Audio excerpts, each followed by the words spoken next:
এই ছোট্ট শহরে মানুষদেরকে শ্বাস নেওয়ার জন্য বাতাস কিনতে হতো। যখন একজন বন্ধু আরেকজন বন্ধুর সাথে দেখা করতো, তখন তারা মজার মজার খাবার না কিনে সেই খাবারের টাকা দিয়ে সব থেকে তাজা বাতাস কিনে সেটার নিঃশ্বাস নিত। আর এই লোকটা হলো সেই শহরের মেয়র। সেই বাতাসের ব্যবসা করতে করতে সেই শহরের সব থেকে ধনী মানুষ হয়ে গিয়েছিল।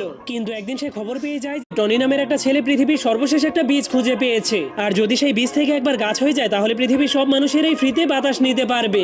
যা হলেই সেই শয়তান মেয়রের বাতাসের ব্যবসা চিরদিনের জন্যই শেষ হয়ে যাবে। এটা শোনার পরেই মেয়র তার বডিগার্ডকে নিয়ে টনি নামের সেই ছেলেটাকে ধরার জন্য জলদি করে তার বাড়ির দিকে যেতে শুরু করে। কিন্তু তখনই হঠাৎ করে রাস্তার মধ্যে তাদের গাড়ি আরেকটা গাড়ির সাথে ধাক্কা খেয়ে যায়। ঠিক তখনই এই সুযোগটাকে কাজে লাগিয়ে টনি তার পরিবারকে নিয়ে সেখান থেকে পালাতে শুরু করে দেয়। কিন্তু তখনই মেয়র তাদেরকে ধরার জন্য একটা রশিযুক্ত বন্দুক দিয়ে তাদের উপর আক্রমণ করে দেয়, যার ফলে তখনই হঠাৎ করে সেখানে অনেক বড় একটা ফ্যান চালু হয়ে যাওয়ার কারণে সেই গাছের বীজটা তাদের হাত থেকে ছুটে একটা বোতলের মধ্যে গিয়ে পড়ে যায়। যা দেখার পর যখনই সেই মেয়রের বডিগার্ড সেই বীজটাকে নেওয়ার জন্য সেখানে যেতে শুরু করে, তখনই হঠাৎ করে সেই গাড়িটা উল্টে যাওয়ার কারণে সেই গাড়িতে থাকা সবগুলো